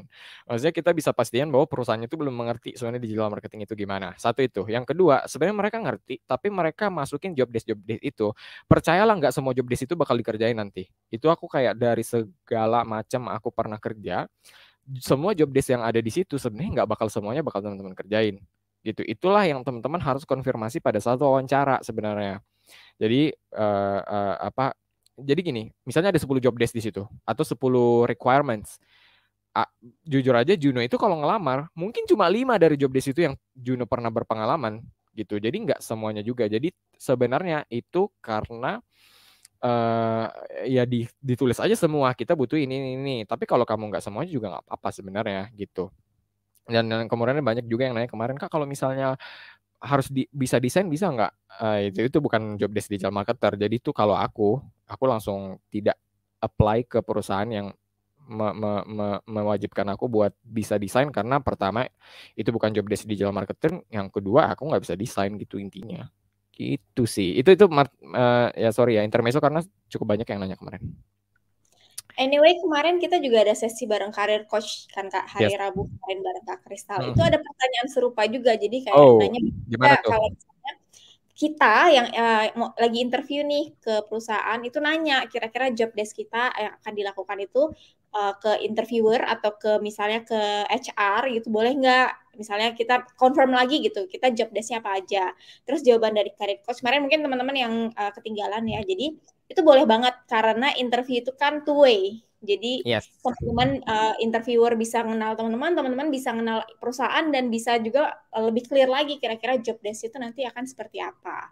Yes, betul. Iya, dan itu kan Amanda, maksudnya banyak juga yang nanya kemarin, aku bingung Kak kalau misalnya disuruh nanya balik ke interviewernya, kira-kira mau nanya apa. Nah, itu karena selama ini kita datang interview itu seolah-olah kita yang mau ditanyain, padahal kita tuh memang harusnya two way yang kayak Amanda bilang. Harusnya itu momen untuk mengenal perusahaannya juga, teman-teman ya.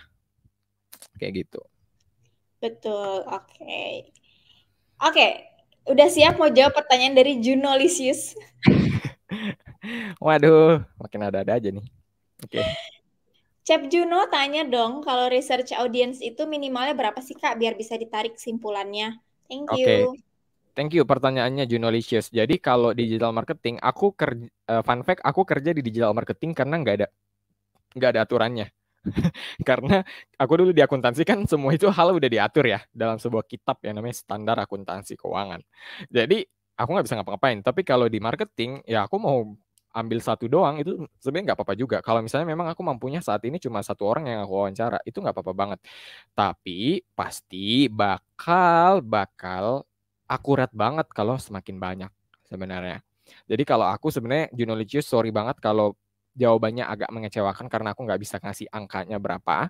Tapi kalau aku sih yang penting aku udah pede kayak misalnya aku udah dapat 5, informasinya cukup banyak. Itu kan feel-nya marketer tuh di situ kalau dia udah feel, ini udah banyak sih informasinya, bisa dicoba kali ya sekarang gitu. Jadi karena nggak ada aturannya, itu makanya aku senang di marketing karena kita bisa lebih liar untuk memutuskan sendiri sebenarnya.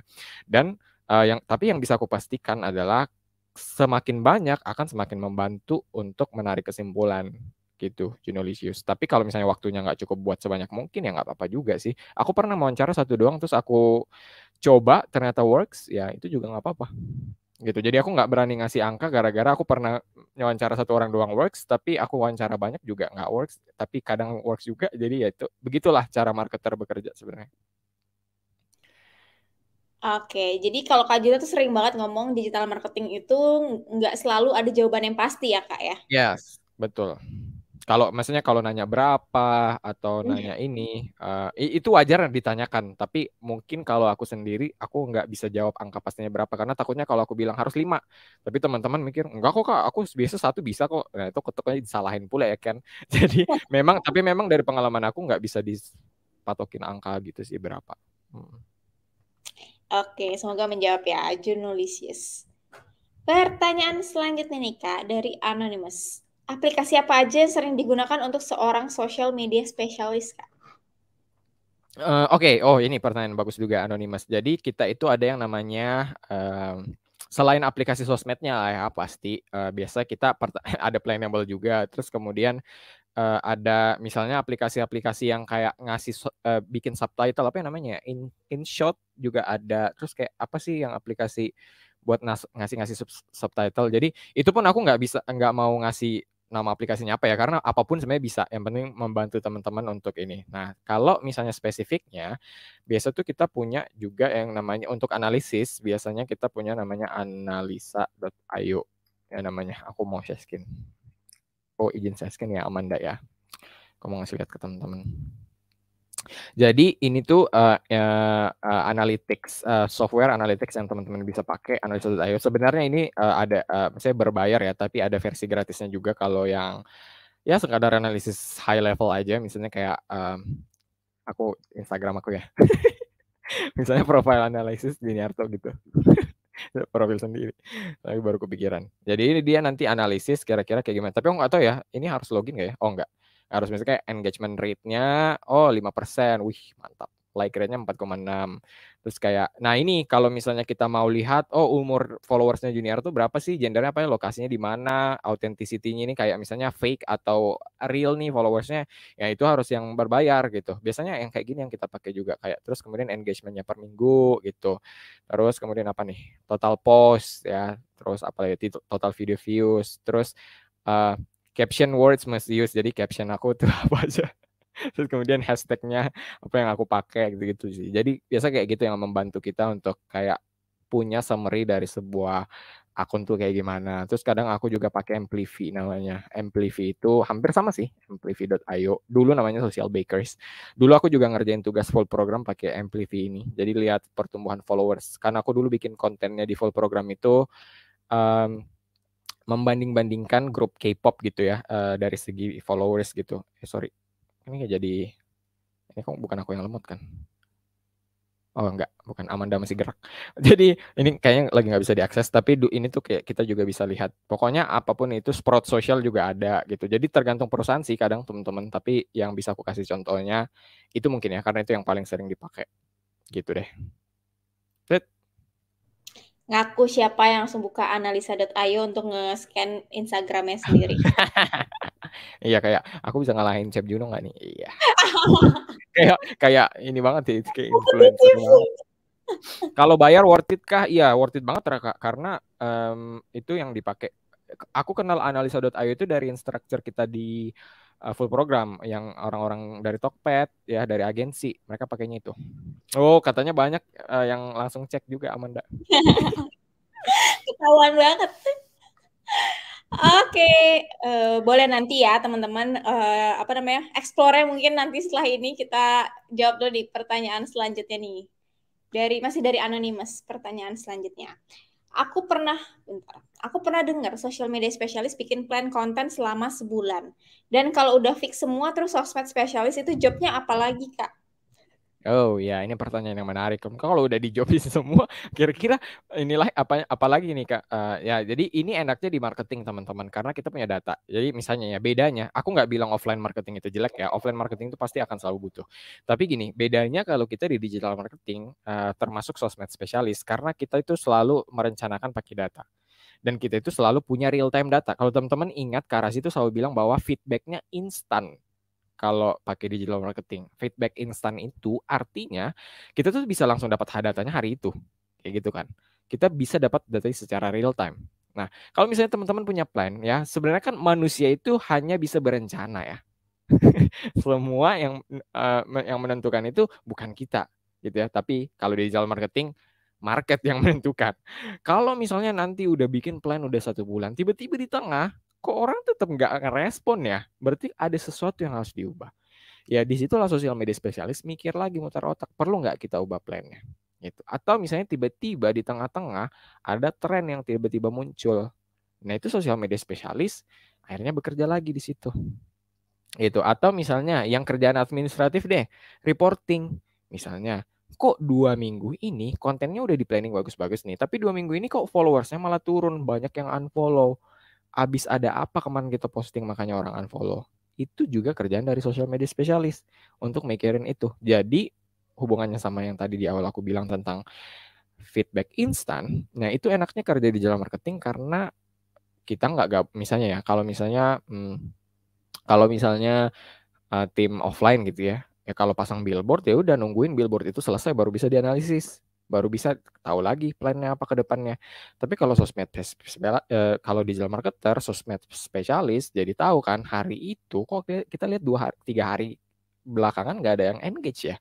Itu akhirnya kita jadi bisa mikir lagi apa yang harus dilakukan gitu. Sosmed spesialis. Belum lagi kalau uh, ada campaign baru. Kalau di ruang guru ya teman-teman, kadang ada campaign baru. Misalnya nih, kita udah kan akun ruang guru itu banyak. Jadi akun yang A udah disusun ya akun B juga harus disusun kan gitu. Jadi banyak kok kerjaannya malah kayak, atau misalnya mikirin lagi captionnya harus diapain gitu. Jadi kayak banyak kok sebenarnya. Tapi memang bikin kalender 1 bulan itu akan membantu aja sih sebenarnya biar kita tuh nggak yang kayak tiba-tiba di tengah langsung mikirin lagi dari awal gitu. Gitu sih guys. Thank you, pertanyaannya bagus. Oke. Thank you, Anna. Pertanyaan selanjutnya masih dari Anonymous. Teman-teman kalau mau bertanya boleh dikasih namanya biar bisa disebut ya sama Chef Juno. Selanjutnya, kalau bikin monthly calendar itu, apa ada tipsnya kapan bikin konten buat awareness, consideration, or conversion?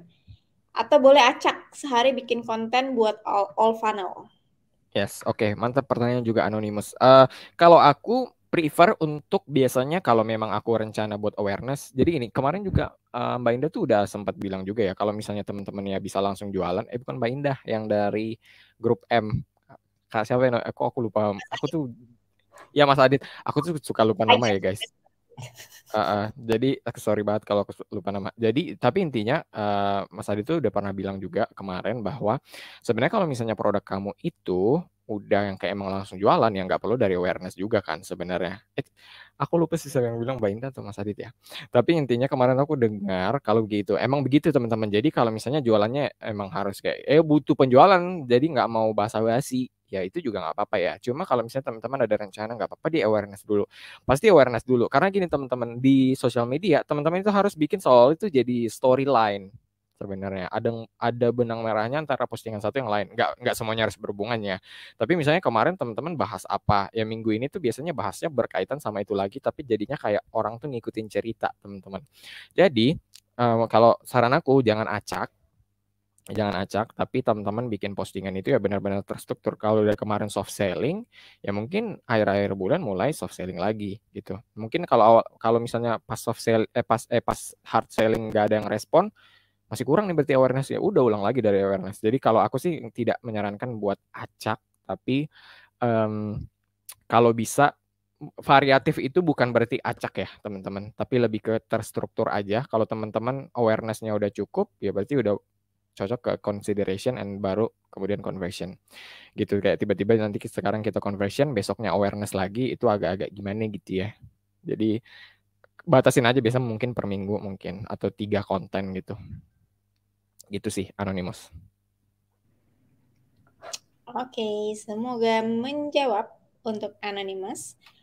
Selanjutnya masih dari Anonymous, Kak. Apakah setiap hari upload konten itu efektif atau malah membuat jenuh audiens followers? Setiap hari upload konten itu efektif.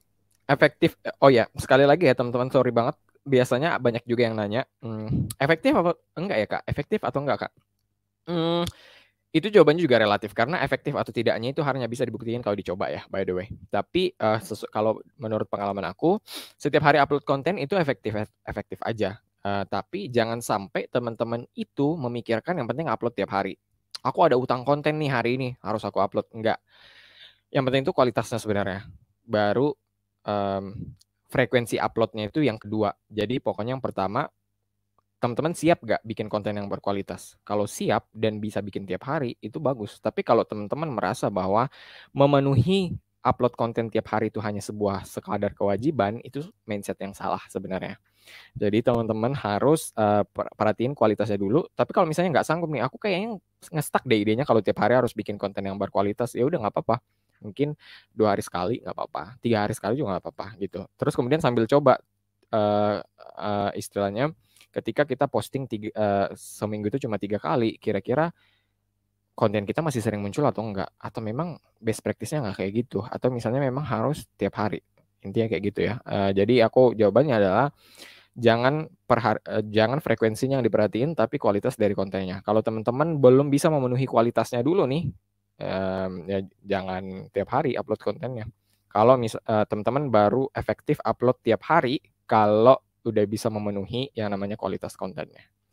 Begitu deh, Anonymous. Tapi bagus kok kalau misalnya mau ngetes biar kayak tiap hari itu kalau aku upload tiap hari orang-orang engagement-nya tetap sama atau ternyata memang di hari-hari tertentu mereka nggak engage, itu silakan sambil coba juga gitu deh. Oke, semoga menjawab. Anyway, sesi Q&A kita nanti sampai 20.20 dan maksimal 20.25, nggak apa-apa ya Kak Juno ya? Yes, nggak apa-apa banget. Oke, selanjutnya dari Junolicious lah. Baiknya satu kalau aktif ya Bu. Selanjutnya dari Junolicious lagi nih. Oke, langganan. Langganan nggak apa-apa dong, bagus ya. Yes. Aktif ya Bun. Nah, ini pertanyaan Selanjutnya dari Junolicious. Kak, kalau misal baru branding produk itu kan awalnya nyari awareness. Baiknya 1 bulan atau berapa bulan? Lalu bisa langsung mix sama content consideration dan conversion. Yes, thank you pertanyaan jurnalistis. Sorry banget teman-teman kalau pertanyaan kayak gini biasanya aku nggak bisa jawab kayak, oh iya 1 bulan baik, karena aku nggak berani jawab 1 bulan baik, tapi ternyata mana nih buktinya kemarin Chef Juno bilang di mini course 1 bulan kok aku nggak efektif gitu kan, itu banyak faktor yang mempengaruhi ya. Jadi aku nggak berani bilang kayak 1 bulan bagus apa enggak. Cuma selalu kalau kita di marketing itu punya timeline. Misalnya kita tahu bahwa akhir tahun kita udah harus ada penjualan. Kayak gitu kan. Jadi nggak mungkin awareness-nya lama-lama. Kayak gitu kan. Pasti logikanya begitu. Atau misalnya aku maunya bulan September udah ada penjualan. Jadi aku nggak mau awareness terus selama 1 bulan dong. Jadi tergantung marketing objektif kita kapan kita mau capai itu sebenarnya. Kalau di marketing tuh ada kayak gitu. Nah akhirnya teman-teman lihat gitu. Kayak kalau misalnya oke, ini tuh aku dituntut istilahnya penjualan itu baru di bulan ketiga. Oh berarti bisa nih aku bagi 3. Bulan pertama awareness, bulan kedua consideration, ketiga conversion. Itu bisa kayak gitu. Atau bisa juga di deliver kayak gini. Benar nih, bisa langsung mix sama content consideration dan conversion. Yes, karena kalau misalnya kamu 1 bulan cuma awareness doang, orang tuh nggak kenal kan, ngapain aku follow ini? Dia jual apa sebenarnya? Kayak gitu kan. Jadi nggak ketahuan teman-teman mau nawarin apa sebenarnya. Kayak ini intensinya dia bikin akun Instagram sebenarnya apa, buat seru-seruan doang gitu, itu nggak mungkin kan. Jadi kalau aku biasanya pengalaman aku mix juga biasanya kayak satu misalnya kayak awareness itu walaupun 1 bulan itu ke awareness let's say, tapi pasti ada aku selipin apa ya konten-konten yang ya consideration and conversion. Oh oke, ini mungkin aku bakal ngejelasin begini ya. Jadi bukan berarti kalau teman-teman menjalani funnel marketing, awareness, consideration, and conversion, itu bukan berarti teman-teman full awareness terus sebenarnya. Karena apa? Sebenarnya apa ya? Itu tuh membangun awareness gitu ya. Membangun awareness itu bukan berarti hal yang kayak benar-benar harus dilakukan dalam satu waktu, and then kemudian abis itu kita fokus ke consideration. Sebenarnya nggak kayak gitu sistemnya kalau di marketing. Tapi kamu membangun awareness itu sebenarnya artinya adalah kamu bikin orang istilahnya tahu nih produk kamu itu apa ya, mereka tuh punya masalah apa. Awareness itu kan maksudnya sadar gitu ya. Mereka tuh sadar punya masalah itu dan mereka sadar bahwa ada solusinya. Gitu kan, kayak gitu sebenarnya. Nah kemudian nggak mungkin 1 bulan ini, misalnya 1 bulan let's say tanggal 1 sampai 30 teman-teman. Tanggal 1 sampai 30 dia udah follow dari tanggal 1, tapi tanggal 29 dia masih lihat konten awareness. Kan pasti lama-lama dia bingung gitu. Itu ngapain? Itu sebenarnya produk apa gitu. Padahal sebenarnya dia udah siap untuk menjalani conversion. Jadi jawaban terakhirnya adalah silakan di mix aja. Tapi mungkin timelinenya gini, kalau aku bilang bulan Juli awareness, oke, awareness itu presentasinya lebih banyak. Jadi bukan awareness 100%, tapi mungkin awareness-nya di bulan pertama ya udah 60%, 40%-nya dibagi consideration dan conversion. And then kemudian bulan kedua, nanti consideration-nya lebih banyak. Sekarang consideration-nya 60%, awareness sama conversion yang sedikit kayak gitu. Jadi tidak ada yang ini ya teman-teman, langsung 100% semua. Semoga itu menjawab ya. Oke, terima kasih Junalicious untuk pertanyaannya. Kita ke next question dari Anonymous. Pertanyaan-pertanyaan seperti apa yang bisa ditanyain ke audiens saat research? Kadang bingung apa yang harus digali dari target audiens, Kak. Oke, siap. Aku mau bantuin teman-teman ya. Berarti aku mau share screen lagi tentang audience persona. Jadinya intinya kayak gini. Kalau aku ya, dan ini aku lakuin waktu aku masih newbie bang. Sekarang aku masih newbie juga sih guys. Tapi aku kan kemarin aku udah bilang juga ya, kalau misalnya kita tuh bikin audience persona kan template-nya silakan cari aja di internet. Kan banyak banget referensi yang bisa kita ikutin kalau kita mau bikin audience persona teman-teman. Nah kalau yang aku punya ini sebenarnya ini udah masih termasuk sederhana sih teman-teman, kayak ada bio-nya, ada needs-nya, ada interest and behavior. Silakan lihat template ini dan teman-teman lihat contohnya apa. Jadi ini kan contohnya Prita. Akhirnya oh oke, Chef Juno taruh di bio itu umur, gender, and pekerjaan. Berarti 3 ini harus aku include dalam pertanyaan aku ketika aku ingin wawancara langsung. Needs, sekarang lihat needs. Oke, dia itu butuh kalau aku baca jawabannya Chef Juno itu, oh dia butuh apa ya, yang produk-produk yang bagus untuk anak-anaknya gitu kalau kalau berhubungan dengan pakaian gitu. Terus kemudian dia juga sadar bahwa brand itu bisa dicerminkan dari harganya. Akhirnya teman-teman jadi tahu, oke berarti yang ditanyain adalah bagaimana kamu menentukan barang-barang buat anak kamu. Terus, atau misalnya di sini yang kalimat kedua akhirnya kita bisa belajar nih, yang ditanyakan adalah kalau kamu ditawarin barang yang harganya 100.000, misalnya bukan barang ya, spesifikin lagi misalnya, kalau kamu ditawarin baju bayi harganya 100.000, kamu beli apa enggak?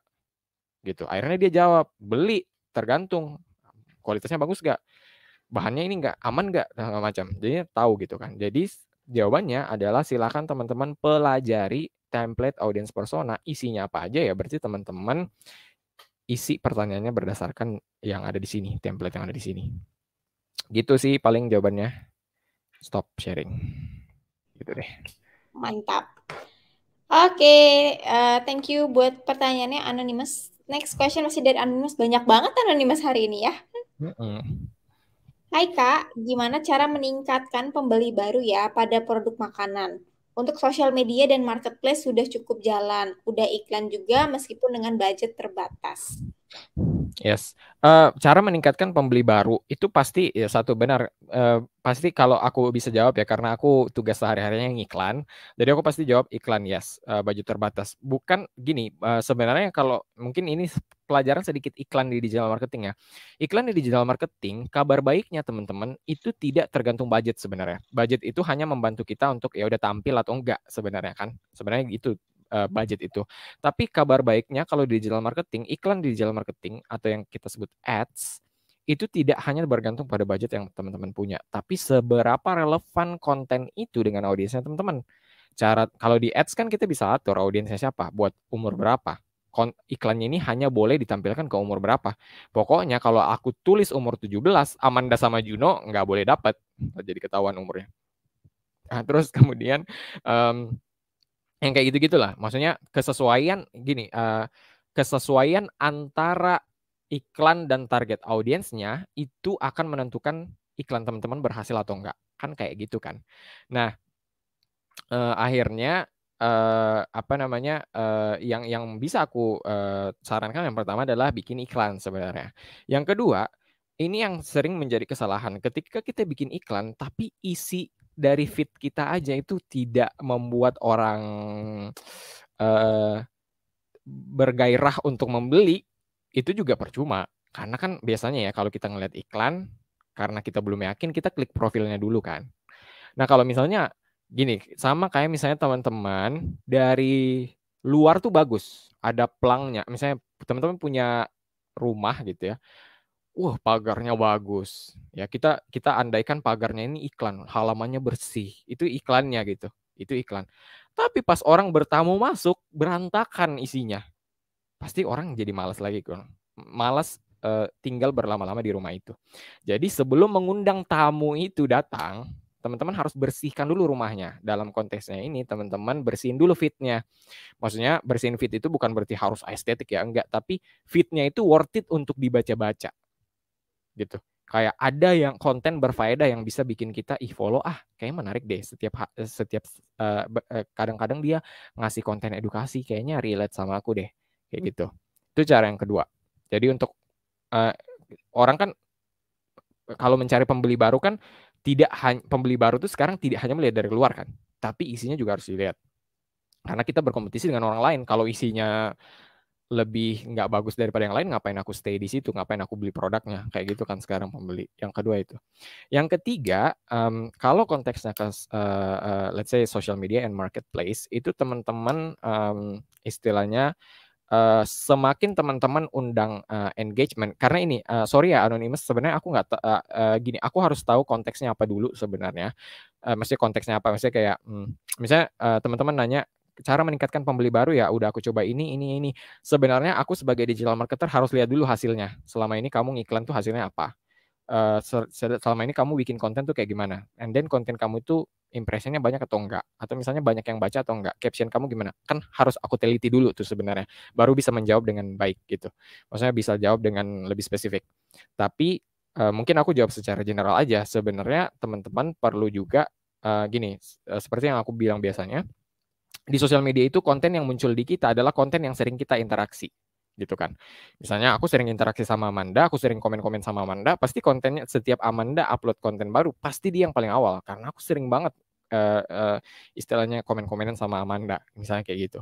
Atau misalnya komen-komenan di Revoyu gitu. Aku sering, jadinya kalau setiap Revoyu ada konten baru, pasti dia paling atas. Kayak gitu kan sekarang cara kerjanya. Atau di FYP di TikTok. Itu pokoknya yang muncul di FYP kebanyakan adalah yang interaksinya banyak gitu. Misalnya TikTok tahu bahwa aku temenan sama Amanda gitu. Amanda ini sering komen di video-videonya A gitu di TikTok. Akhirnya video-videonya si A ditampilan juga ke Juno karena TikTok bilang Amanda ini nyambung kalau ngobrol-ngobrol sama Juno. Berarti sepertinya mereka suka konten yang sama. Jadi kenapa itu engagement itu adalah dewa sebenarnya kalau di sosial media, teman-teman. Supaya konten kita itu ditampilkan paling depan buat depan followers kita. Gitu. Jadi jangan sepelekan yang namanya engagement. Jadi harus undang mereka ngobrol. Kalau mereka, aku udah ngajak ngobrol, mereka cuekin aku, Kak. Ya berarti cara ngobrol kita masih salah nih. Gitu. Atau misalnya mungkin mereka kemarin itu pembalasan dendam karena mereka komen kita nggak balas misalnya kayak gitu. Kan bisa jadi kayak gitu. Jadi lebih ke mengundang interaksi di sosial media supaya konten kita lebih sering muncul. Itu 3 cara ya. Satu iklan, yang kedua beresin rumahnya, beresin feed Instagramnya, beresin maksudnya kontennya yang berfaedah, yang ketiga ya bikin konten engagement biar algoritmanya juga bersahabat sama kita. Begitu. Thank you, Chef Jun dan Anonymous untuk pertanyaannya. Kak Juno, mungkin satu pertanyaan terakhir Satu nih, lagi. Kak. Yes. Boleh ya, satu lagi ya. Ini dari Anonymous. What do you do ketika benar-benar kehabisan ide untuk planning konten? Oke, mantap. Thank you Anonymous sudah raise pertanyaan ini. Ada 14 yang like, berarti banyak juga. Semoga bisa menjawab ya di penutup malam ini. Kalau kehabisan ide, seperti yang aku jawab tadi, selalu gini, tidak ada orang yang baru jadi sosmed spesialis terus dia langsung banyak ide. Ada sih pasti, mungkin ya karena dia udah berpengalaman sebelumnya atau dia emang anak sosmed banget jadi dia ngerti. Tapi percayalah bahwa semua orang yang masuk ke digital marketer, teman-teman, itu nggak semua langsung pintar di awal. Itu tuh pasti gini, apa ya, kayak tidak semua, maksudnya gini, karena ada orang yang mikir bahwa setelah kita belajar harusnya kita langsung jadi expert. Enggak, itu tuh harus banyak hal yang harus dipelajarin lagi baru bisa, termasuk kebiasaan-kebiasaan untuk cari referensi. Semakin banyak yang referensi yang teman-teman punya, maka idenya nggak bakal habis gitu. Satu itu. Yang kedua, gini, ini yang kita lakukan sebagai digital marketer, kebiasaan yang mungkin berubah dari seorang Juno dan teman-teman digital marketer yang lainnya semenjak jadi digital marketer adalah kita tuh selalu punya catatan. Kita selalu bawa buku untuk mencatat. Karena gini, ide itu kadang datang aja tiba-tiba guys. Kayak ide konten, ide apapun itu kadang tiba-tiba aja muncul. Yang jadi kesalahan kita, biasanya kita bilang gini, oh aku ingat kok ini nanti sampai rumah. Gitu. Padahal kemarin aku bikin konten apa ya, astaga, lupa. Itu harus sebagai sosmed spesialis, teman-teman harus punya bank konten. Bukan bank jago ya, bank konten. Bank konten. Jadi teman-teman itu harus punya catatan mulai sekarang. Kalau ada ide langsung tulis. Mau dimanapun, di HP, di laptop silakan. Mau tulis langsung pakai pulpen silakan. Teman-teman langsung tulis aja. Oke, bikin konten masalah ini, bikin masalah ini, bla bla bla bla. Jadi teman-teman nanti kalau diminta, kamu punya ide nggak buat ini? Silakan buka bank kontennya. Terus akhirnya teman-teman jadi tahu, oh kemarin aku ngeliat ini Kak, ada di sosmed, bla bla bla. Kayak gitu. Intinya kayak gitu kok. Benar-benar kehabisan ide pasti pernah, tapi aku percaya ketika kita kehabisan ide berarti kita masih memang kurang cari referensi aja. Jadi ya aku langsung scroll sosmed tuh. Kalau udah kehabisan ide aku scroll sosmed. Discuss sama orang juga guys. Biasanya kehabisan ide tuh biasanya karena terlalu capek juga pikirannya. Juga itu bisa banget. Nah, itu gunanya kita punya circle anak digital marketer juga sebenarnya. Itu yang aku rasain sebagai alumni Revoyu sih. Jadi aku nanya-nanya ke alumni Revo yang lain biasanya. Kayak, sebenarnya aku disuruh bikin, terus kemudian mereka biasa cerita, kayaknya lu harus bikin konten ini Jun. Terus kayak, astaga kok aku gak kepikiran itu ya? Gitu ya, karena itu aku udah lelah dari kemarin. Itu bisa aja yang terjadi kayak gitu. Padahal itu ide simpel tapi nggak kita pikirkan karena ya itu kita udah terlalu lelah gitu. Dan itu gunanya kita punya circle digital marketer. Networking itu pentingnya di situ. Gitu deh guys. Oke, thank you banget Kak Juno udah bantu sharing terkait case tadi yang kemarin dan juga bantu jawab-jawabin pertanyaan. Banyak banget tadi pertanyaannya, ini nambah terus loh Kak. Sampai sekarang Iya, masih nggak habis-habis. Aku pikir tuh tadi bakal habis loh. habis. Enggak, jadi tadi kita mulai itu pertanyaannya 20 sekian ya. Sekarang berakhir masih di 20 sekian Iya, juga. berarti nambah terus. Nambah terus. Jadi thank you Kak Juno tadi udah banyak bantu jawab-jawabin pertanyaan. Mohon maaf ya teman-teman, sekali lagi kita nggak bisa jawab semua pertanyaan yang ada malam hari ini. Tapi semoga dari beberapa, lumayan banyak sih, itu bukan beberapa ya, pertanyaan yang sudah dijawab sama Kak Juno tadi, itu bisa mewakili apa yang rasa penasarannya teman-teman gitu. Bukan begitu, Cap Juno? Yes, betul sekali. Oke, Cap Juno, sebelum kita tutup sesi malam hari ini, ada yang mau disampaikan dulu nggak nih ke teman-teman semua? Oke, yes. Thank you teman-teman ya. Tadi kita bahas panjang banget. Semoga teman-teman nggak bosen ya. Karena Cip Juno kalau jawab pertanyaan itu memang bakal panjang banget. Karena aku kalau jawab pertanyaan suka ngasih konteks dulu di awal biar aku menyamakan istilahnya dari nol lah gitu pengetahuannya. Mungkin yang nanya ini pengetahuannya udah sampai 10, tapi aku pengen juga biar teman-teman yang pengetahuannya belum sampai sana, biasanya makanya aku ulangkan gitu konteksnya. Jadi semoga teman-teman tidak masalah dengan itu. Dan kalau misalnya teman-teman malam ini ada beberapa ilmu tadi aku kenalkan tools, terus kemudian aku jawab-jawab pertanyaan juga. Kalau teman-teman dapat ilmu baru malam ini, nanti teman-teman isi absen kasih skor 5 ya buat Cep Juno gitu ya untuk bikin Cep Juno semakin semangui supaya bisa lihatlah respon teman-teman, ternyata teman-teman suka gitu biar aku juga semakin banyak yang bisa aku deliver ke teman-teman gitu. Terus kemudian besok kita masih ketemu, besok itu bakal aku sharing tentang apa yang aku alami di Revoyu dan kemudian bagaimana Revoyu bikin aku jadi change career. Nanti kayaknya bakal dijelasin Amanda juga sih. Tapi intinya besok itu aku bakal cerita istilahnya menjawab lah istilahnya teman-teman itu khawatirnya apa sih waktu ganti karir gitu. Kalian bakal tahu bahwa Juno itu dulu bukan marketer banget orangnya. Jadi jangan lupa datang karena besok sesinya di Zoom. Ada di YouTube juga sih, tapi kalau bisa masuk Zoom. Oke deh, itu aja dari aku. Oke, besok kita masih ketemu sama Chef Juno. Jadi siap-siap kita besok ketemu lagi sama Chef Juno. Jangan ada yang kangen dulu, tenang aja. Besok masih bisa ketemu. Oke, Kak Juno, thank you so much. See you tomorrow ya, Kak. Selamat istirahat, Kak Juno. Yes, thank you Amanda, thank you Reza dan teman-teman di kolom chat ya. Bye-bye. Oke, teman-teman, jangan lupa setelah sesi ini, setelah Amanda sudah tidak ada di layar, setelah pokoknya udah videonya sudah berhenti gitu ya, absen akan dikirim di channel lectures di Discord, bisa langsung isi ya. Karena sekali lagi absensi mempengaruhi sertifikasi, apalagi buat teman-teman yang sudah lulus certification test minggu lalu, itu sertifikatnya akan dibagikan di hari Senin besok. Jadi teman-teman diharapkan untuk selalu mengikuti sesinya setiap hari. Senang sama sesinya, jangan lupa bintang 5-nya ya.